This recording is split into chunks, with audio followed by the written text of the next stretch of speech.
This is a quick lesson on using patterns to multiply decimals.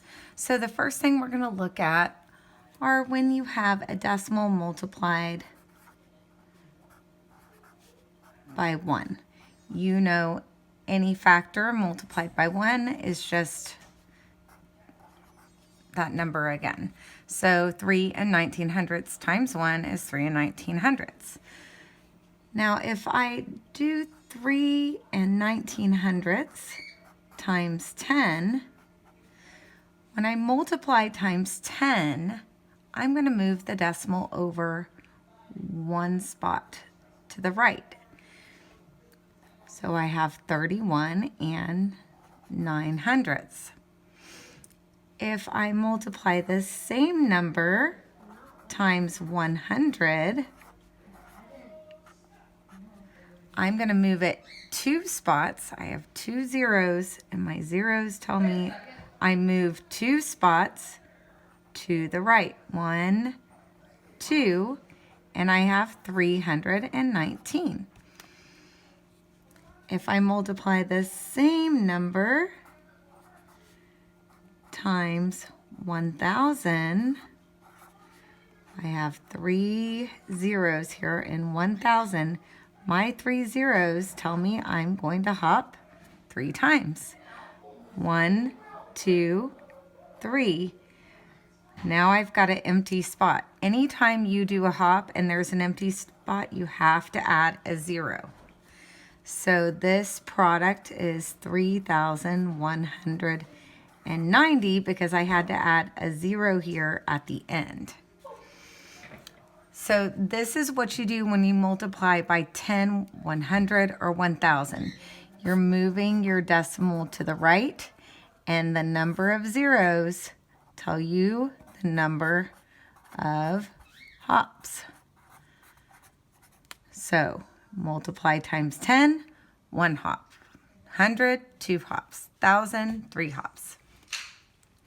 Sometimes you will multiply decimals times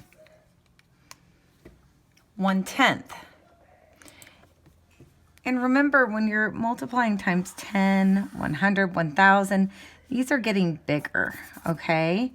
So when you're getting bigger, you're moving to the right.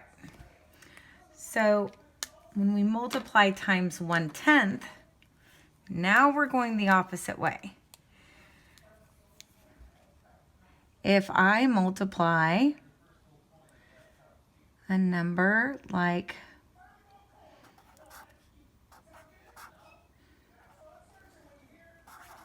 74 and 6/10 times 1, I'm still at 74 and 6/10. If I multiply 74 and 6/10 times 1/10, sometimes it's written this way, sometimes it's written this way, but I'm multiplying it by 1/10, I'm going to get a product that is smaller. And when you multiply times 1/10, we are going to move the decimal over the opposite direction to the left, one place value spot. And I get 7 and 4600ths. So we're moving to the left when we're multiplying times 1/10 or times 100th. If I multiply the same number, 74 and 6/10 times 100th, it can also be written 100th this way. I'm going to move it 2 times to the left, and I get 746 thousandths. So 1 0, 1 hop, 2 zeros, 2 hops. If it's 100th, you're moving 2 times. If it's 1/10, you move 1 time. I'm going to show you one more example.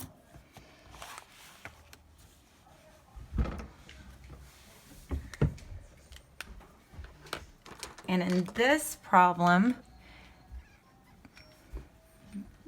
they want you to find the value of n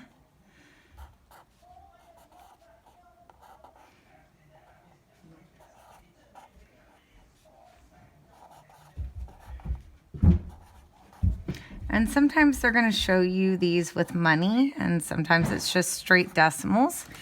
So this n is called a variable, and variables are letters we use in algebraic equations to help us solve for missing numbers. So n is a missing number. And I have to figure out what I multiplied 3 2/25 or $3.25 to get $325. So in this case, you have to look at how many times did the decimal move from this number to this number. Well, if the decimal was here and it ended up on this side of the 5, that means it moved 2 spots to the right. And if you go back to our examples, if we move 2 spots to the right, it was multiplied times 100. So 2 spots means times 100. So on this problem, n would equal 100 because that's what would need to go here in order to get $325. I'll show you one more as an example.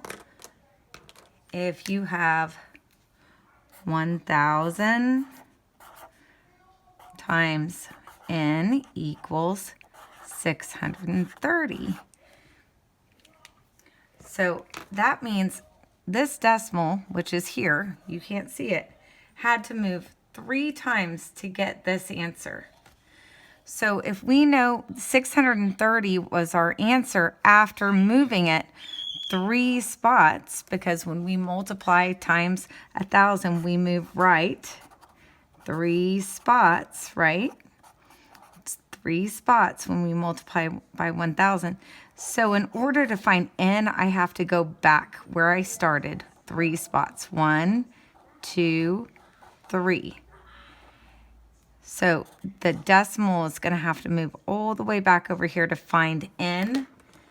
And n is 63 hundredths. And we can drop that 0 at the end because we don't need it.